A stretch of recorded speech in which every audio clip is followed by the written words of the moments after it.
केसी वेणुगोपाल जी, काजी निजामुद्दीन जी, देवेंद्र यादव जी, अनिल चौधरी जी, संदीप दीक्षित जी, राजेश लिलोतिया जी, हारून यूसुफ जी, Udit Raj ji, stage पे हमारे candidates, senior नेता और प्यारे भाइयों और बहनों, कांग्रेस पार्टी के कार्यकर्ताओं, आप सबका यहां बहुत बहुत स्वागत, नमस्कार। कैसे हैं आप लोग? मूड अच्छा है आपका?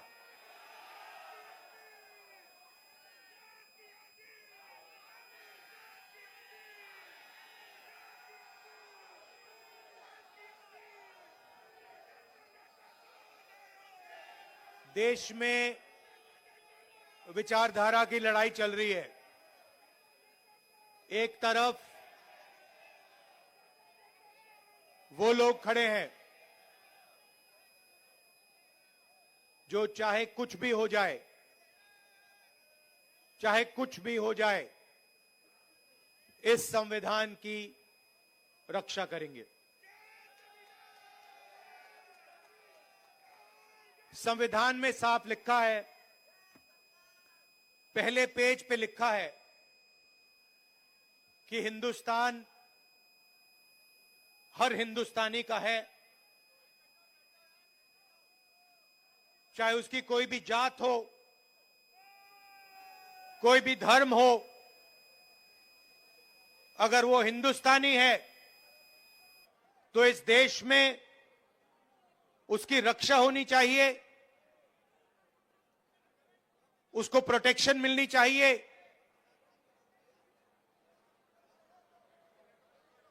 कॉन्स्टिट्यूशन कहता है। और आजकल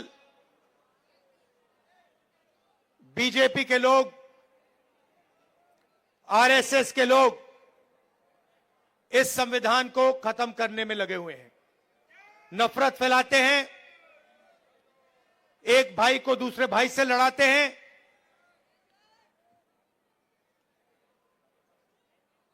डराते हैं। कन्याकुमारी से लेकर कश्मीर तक 4000 किलोमीटर हम इस संविधान को बचाने के लिए चले थे।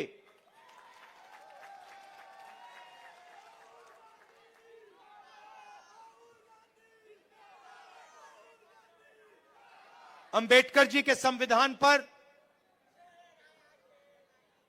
रोज नरेंद्र मोदी, बीजेपी और आरएसएस के लोग आक्रमण करते हैं।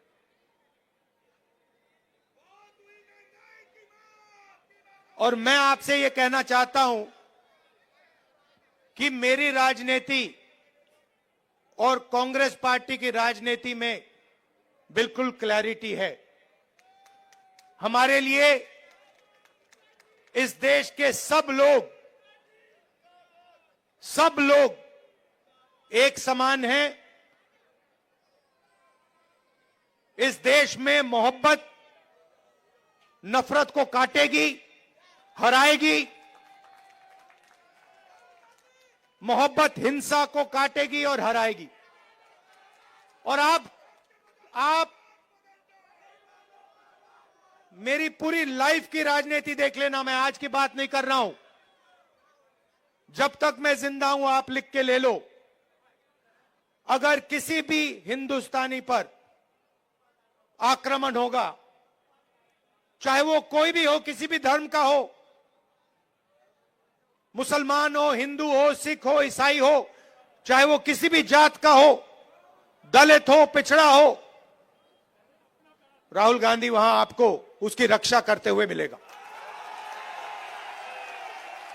मेरे लिए हिंदुस्तान का यही मतलब है कि इस देश में नफरत ना हो और गरीब से गरीब व्यक्ति, हर धर्म का व्यक्ति, हर जात का व्यक्ति बड़ा से बड़ा सपना देख सके।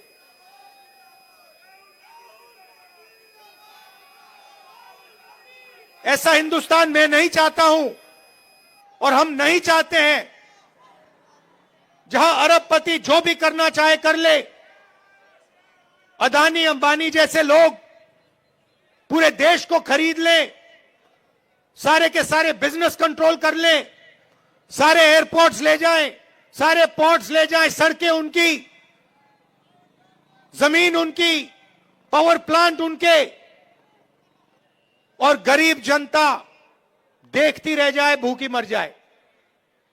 ऐसा हिंदुस्तान हमें नहीं चाहिए और ऐसा हिंदुस्तान हम नहीं होने देंगे।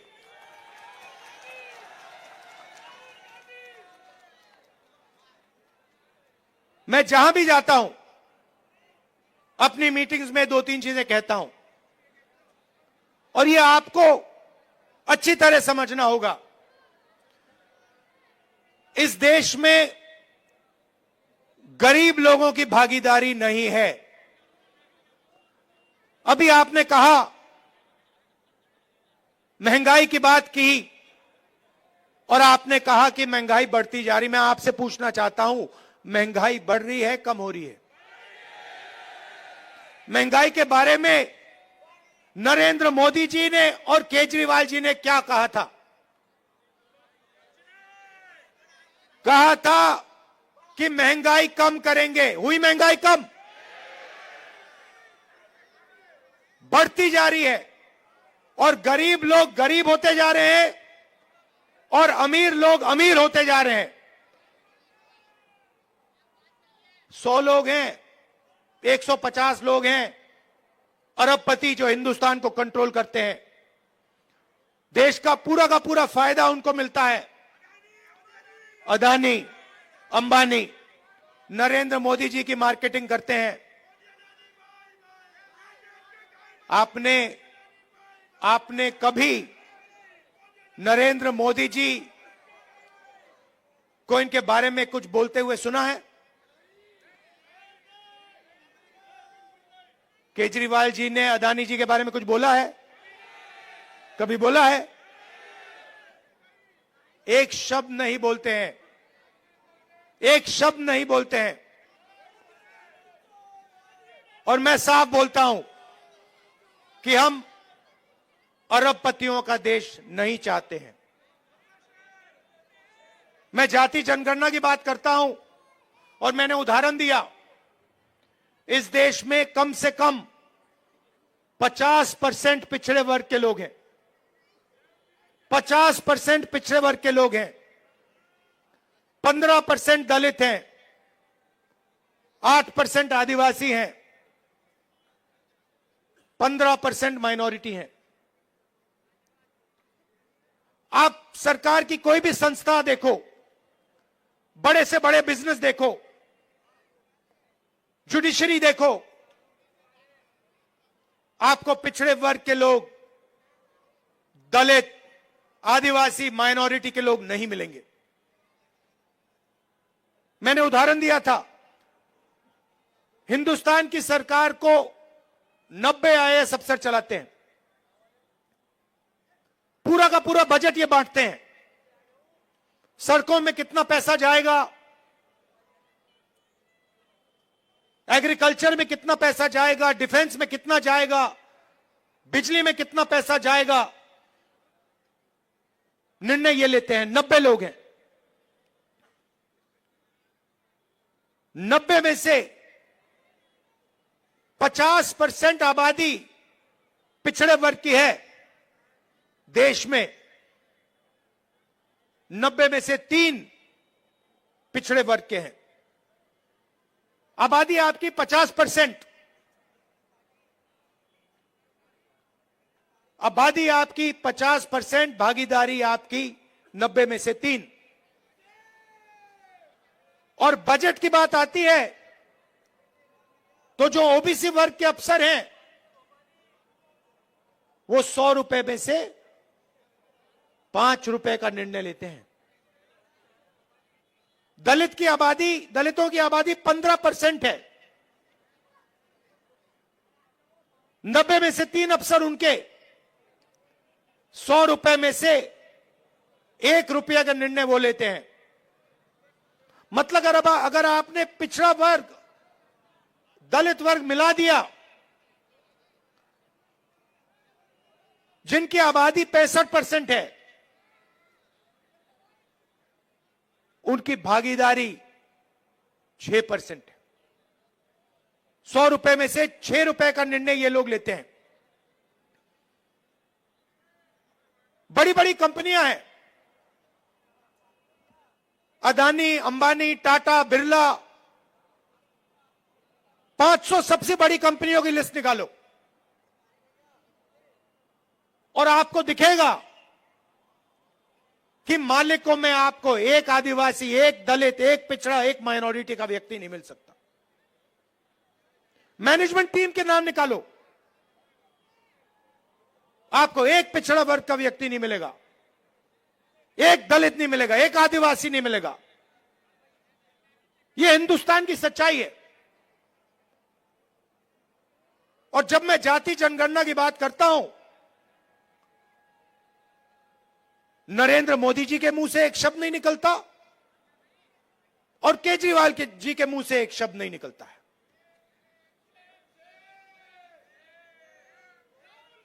क्योंकि दोनों चाहते हैं कि देश में पिछड़े वर्ग को, दलित को, आदिवासियों को, माइनॉरिटीज को भागीदारी ना मिले। आप पूछिए, कभी केजरीवाल जी से पूछिए कि वो जाति जनगणना के साथ हैं या नहीं। मोदी जी से पूछिए जाति जनगणना के साथ हो या नहीं। मैंने पार्लियामेंट में उनके सामने बोला,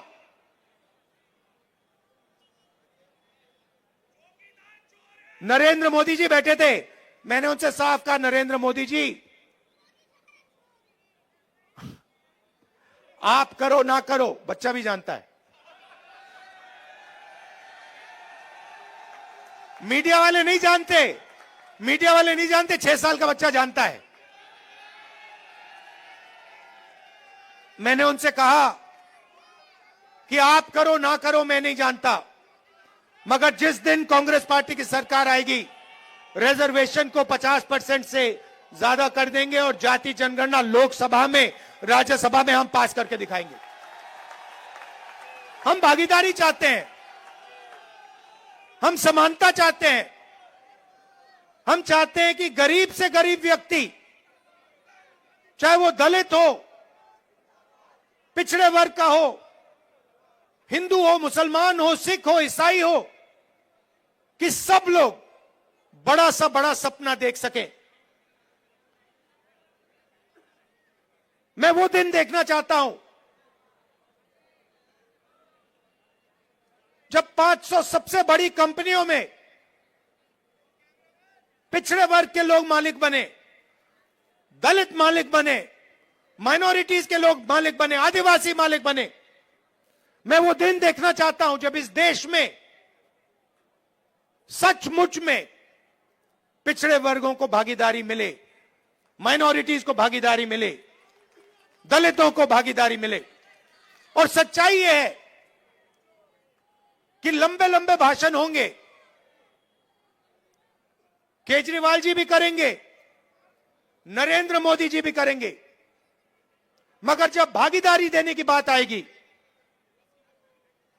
तो सिर्फ कांग्रेस पार्टी भागीदारी दे सकती है। चाहे मनरेगा हो, भोजन का अधिकार हो, जमीन अधिग्रहण बिल हो, किसान का कर्जा माफ हो, स्कॉलरशिप्स हो और संविधान हो, ये सब काम कांग्रेस पार्टी ने आपके साथ मिलकर आपके लिए किया है। आप पूछिए, जाके केजरीवाल जी से पूछिए और उनसे कहिए कि वो पब्लिकली कहें, देश के सामने कहें कि वो रिजर्वेशन बढ़ाना चाहते हैं और वो जाति जनगणना करवाना चाहते हैं। हमारी सरकार आएगी, दिल्ली में एकदम हम जाति जनगणना करके दिखाएंगे और सबको पता लग जाएगा, दलितों को पता लग जाएगा कि आपकी दिल्ली में, दिल्ली की सरकार में, दिल्ली की संस्थाओं में, दिल्ली के गवर्नमेंट में कितनी भागीदारी है। आपको पता लग जाएगा, पिछड़ों को पता लग जाएगा कि आपकी कितनी भागीदारी है। आज जहां भी आप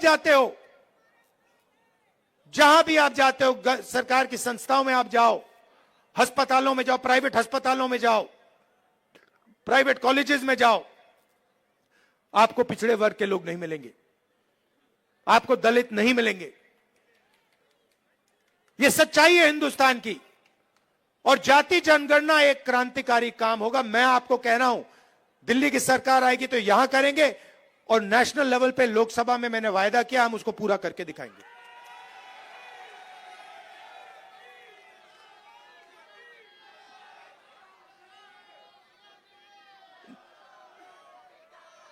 जब केजरीवाल जी आए थे, आपको याद होगा, शीला जी की सरकार थी, आपको याद है, वो दिल्ली याद है आपको? और केजरीवाल जी आए, और केजरीवाल जी ने बहुत बड़ा प्रचार किया, दिल्ली को मैं साफ कर दूंगा, भ्रष्टाचार मिटा दूंगा, पेरिस बना दूंगा। अब देखिए हुआ क्या। आप देखिए, बाहर चला नहीं जा सकता है, ऐसा पोल्यूशन है, बाहर चला नहीं जा सकता है, आधे लोग बीमार रहते हैं, कैंसर बढ़ रहा है, पोल्यूशन बढ़ता जा रहा है, महंगाई बढ़ती जा रही है। और उन्होंने कहा था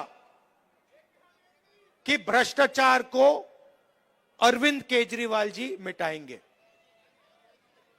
अब आप बताइए, दिल्ली में अरविंद केजरीवाल जी ने भ्रष्टाचार मिटाया क्या? मिट गया। तो जैसे प्रचार नरेंद्र मोदी जी करते हैं मीडिया का, झूठे वायदे, एक के बाद एक झूठे वायदे, वैसे ही स्ट्रेटेजी केजरीवाल जी की है। कोई फर्क नहीं है। ये सच्चाई। और आप जानते हो, जो मैंने शुरुआत में कहा, अगर किसी भी हिंदुस्तानी पर, चाहे वो कोई भी धर्म का हो, कोई भी जात का हो, अगर कोई भी उसके खिलाफ हिंसा करेगा, तो राहुल गांधी और कांग्रेस पार्टी वहां आपको मिलेगी। ये हम में और उनमें फर्क है। देखिए, ये उनमें और हम में फर्क है। जब हमारी जरूरत पड़ेगी, जब आपके खिलाफ हिंसा होगी, हम वहां आपको दिखाई देंगे, आपके साथ खड़े होंगे। और ये मैं ऐसे नहीं बोल रहा हूं, ये हमारा रिकॉर्ड है। हमने कहा था कि बीजेपी की विचारधारा के खिलाफ हम लड़ेंगे, और 4000 किलोमीटर कन्याकुमारी से लेकर हम कश्मीर चले हैं। और हमने नारा दिया, देश की जनता ने नारा दिया, नफरत के बाजार में मोहब्बत की दुकान खोलनी है। और हमने ये नहीं कहा आपको कि मोहब्बत की दुकान जब ही खुलेगी जब आप हमें वोट दोगे। हमने आपसे कहा, चाहे कुछ भी होगा, ये विचारधारा की लड़ाई है, आरएसएस बीजेपी के खिलाफ हम हैं,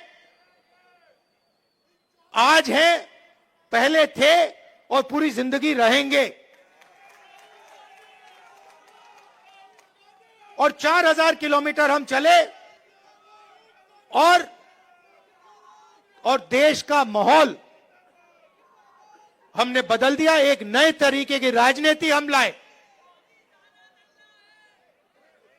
और एक तरफ हिंसा और नफरत, और दूसरी तरफ मोहब्बत की दुकान। ये सच्चाई है।